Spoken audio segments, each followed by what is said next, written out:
अस्सलाम वालेकुम दोस्तों, मैं मोहम्मद शहबाज अपनी वीकली वीडियो लाकर साथ आपकी खिदमत में हाजिर हूँ। मेरी आप दोस्तों से दरख्वास्त है कि जिन दोस्तों ने अभी तक मेरे चैनल को सब्सक्राइब नहीं किया, प्लीज़ सब्सक्राइब करें, लाइक करें और अपने दोस्तों में शेयर करें। एहसन इकबाल साहब ने पीछे दिनों एक बयान दिया कि हमसे कई या कहीं ज़्यादा करप्ट लोग जो हैं वो कहीं ज़्यादा आगे निकल गए।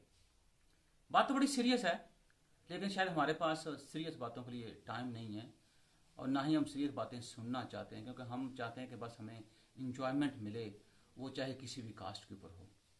अगर उन ममालिक ने तरक्की की है, उसमें कोरिया देख लें आप, वियतनाम देख लें, थाईलैंड देख लें, मलेशिया देख लें और इस तरह के ममालिक जो हैं वो देख लें कैसे वो आगे निकले आपसे। इवन कि चाइना जिसकी एयरलाइन को आपने खड़ा किया वो कैसे निकला आपसे आगे। इसी तरह और बहुत से ममालिक जो हैं उनकी आपने हेल्प की, और इसमें भी कोई शक नहीं कि आपकी प्लानिंग या आपके जो 5 साल मनसूबे थे बड़े स्ट्रांग होते थे। तो अब ऐसा क्या हुआ कि हम तो जाहलियत के गड़े में धंसते ही चले जा रहे हैं। ये तरक्की तो छोड़ें, हम तो वो तनजली जो है उसकी तरफ बड़ी तेजी से बढ़ रहे हैं।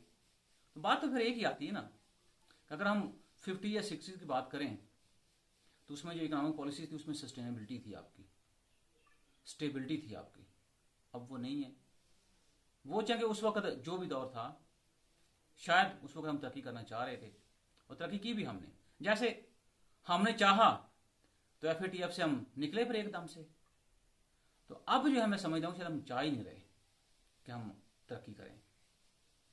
वो चाहे यंग पाकिस्तान हो, वो चाहे ओल्ड पाकिस्तान हो, वो चाहे नया पाकिस्तान हो, वो चाहे पुराना पाकिस्तान हो, चाहे वो हकीकी आज़ादी वाला पाकिस्तान हो या गैर हकीकी आज़ादी वाला पाकिस्तान हो। अब मेरे ख्याल में हम चाहते नहीं, क्योंकि हमारा जो ध्यान है वो सिर्फ इसी तरफ है कि मेरा जो इंडिविजुअल बेनिफिट है वो कैसे पूरा हो। तो हम उसी इंडिविजुअल बेनिफिट को पूरा करने के चक्कर में लगे हुए हैं, और उसमें किया हमने ये है कि मुल्क जो है उसको हमने क्या बोला, उसका तहस नहस कर दिया है। आपसे जैसे मैंने कहा पहले भी कि हम हमेशा नंबर 1 हैं। पासपोर्ट की लो रैंकिंग की बात हो, या पर कैपिटा इनकम की बात हो, या सेहत के ऊपर जो हम खर्चा कर रहे हैं उसकी बात हो, या एजुकेशन के ऊपर जो खर्चा कर रहे हैं उसकी बात हो, तो मुबारक हो, पाकिस्तान अलूदा तरीन ममालिक की लिस्ट में दूसरे नंबर पे आ गया है। तो अल्लाह खैर करे, जैसे हम चल रहे हैं ये नंबर 1 भी हो जाएंगे। आप खुद अंदाजा कर लें कि हम किस माहौल में रह रहे हैं और अपने बच्चों को या आने वाली जनरेशन को हम कौन सा मुल्क या कौन सा पाकिस्तान दे के जाएंगे। तफसीर कुछ यूं है कि एयर क्वालिटी के अतबार से जो फिजा जिसमें हम सांस लेते हैं, देखा जो कराची में 154 एयर क्वालिटी इंडेक्स जो है वो रिकॉर्ड किया गया है। और उसको देखा जाए तो उस लिहाज से कराची दुनिया के 7वें नंबर पे है, लाहौर दुनिया के अलूदा तरीन शहरों की लिस्ट में दूसरे नंबर पे है। अच्छा, अब थोड़ा सा क्वालिटी इंडेक्स को देखा जाए तो लाहौर में जो क्वालिटी इंडेक्स है वो 272 जो है ना वो रिकॉर्ड किया गया। तो एयर क्वालिटी इंडेक्स के दर्जा मतलब 154 से 200 दर्जे तक आलूदगी मुदस्सिर होती है, 201 से 300 तक आलूदगी इंतहाई मुदस्सिर होती है, और अगर 300 से जायद हो तो इसको हम खतरनाक आलूदगी कहते हैं। तो कराची में 154 है और लाहौर में 272। तरक्की का अंदाजा कर लें हम। सफाई निसफ अमान है, ये बात कहने का तक ठीक है, लेकिन इसके ऊपर अमल दरामद करना, जितना बोलना आसान है उतना इसके ऊपर अमल दरामद करना भी मुश्किल है। तो जब अमल दरामद नहीं करना तो फिर इस तरह के प्रॉब्लम तो फेस करने पड़ेंगे हमें। फिर हम क्या करते हैं, खुद कुछ करते नहीं है लेकिन सारा डाल देते हैं किस्मत के ऊपर। अल्लाह की ज़ात को मंजूर ये था। अल्लाह ने कहाँ कहा हुआ कि अपने इर्द गिर्द का माहौल साफ ना रखो। अल्लाह ने कहाँ कहा कि अपनी फिजा को साफ ना रखो। अल्लाह ने कहाँ कहा हुआ है कि आपका जो इन्वायरमेंट है उसके ऊपर आपको तवज्जो नहीं देनी चाहिए। तो बस हम हड हराम, बाकी सारी बातें किस्मत के ऊपर। चलिए, इंटरनेशनल लेवल के ऊपर जैसे बात हो रही थी, मैं परेशान होता था कि यार पाकिस्तान में गैस महंगी होती जा रही है और सर्दियों में गैस मिलेगी भी नहीं।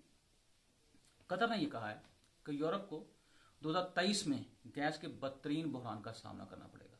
आपको याद है कि वो रशिया और यूक्रेन का जो इशू है उसकी वजह से यूरोप के अंदर मेजॉरिटी जो गैस का जो मेजर पोर्शन था वो यहाँ से यूरोप बरामद करता था, लेकिन उस जंग की वजह से क्या हुआ, हालात ख़राब हो गए।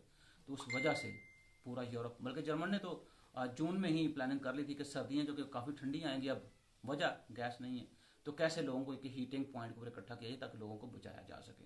इसी तरह आप देखें यूके के अंदर इलेक्ट्रिसिटी के बिल्स जो हैं वो बहुत बढ़ गए हैं, यूरोप के अंदर गैस की कीमतों में इजाफा हो गया। और दूसरा फिर ये है कि मिलेगी तो बात होगी ना, तो चूँकि अब अगर यूरोप फिल फॉर कतर से रब्ता करता है, कर भी लिया हुआ ना, जब एक प्रोसीजर टाइम होता है, फिर और बहुत सारी चीज़ें हैं जो उस प्रोसेस को मुकम्मल करने में लगती हैं और उसमें टाइम लगता है। तो इसलिए 2023 का साल जो है यूरोप के लिए इंतहाई मुश्किल होगा गैस के अनअवेलेबिलिटी की वजह से।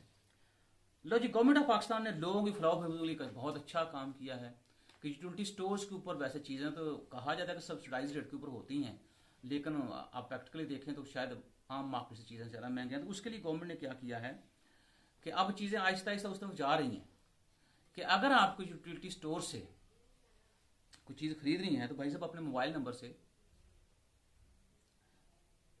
5566 पर मैसेज भेजें, वो आपको वन टाइम पासवर्ड OTP जिसे कहते हैं वो भेजेगा, तो वो लेके आप यूटिलिटी स्टोर के ऊपर जाएंगे।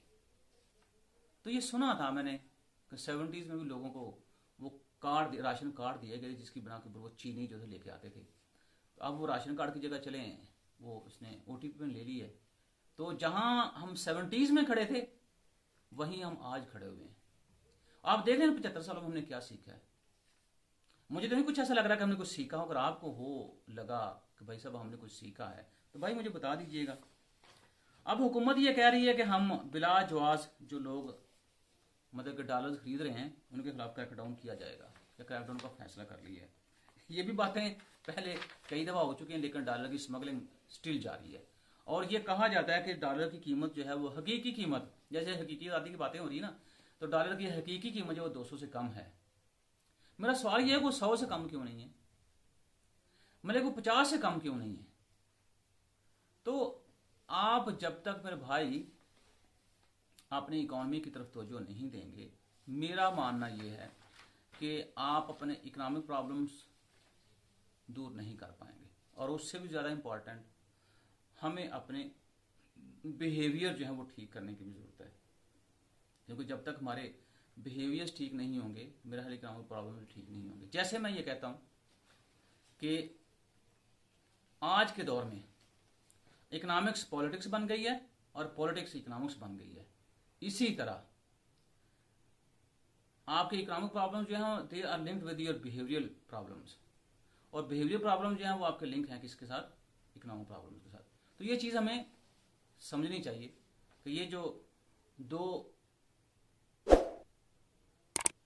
राहें चीज़ें मैंने बताई हैं आपको, ये किस तरह आपकी पूरी इकॉनमी को अफेक्ट करती हैं।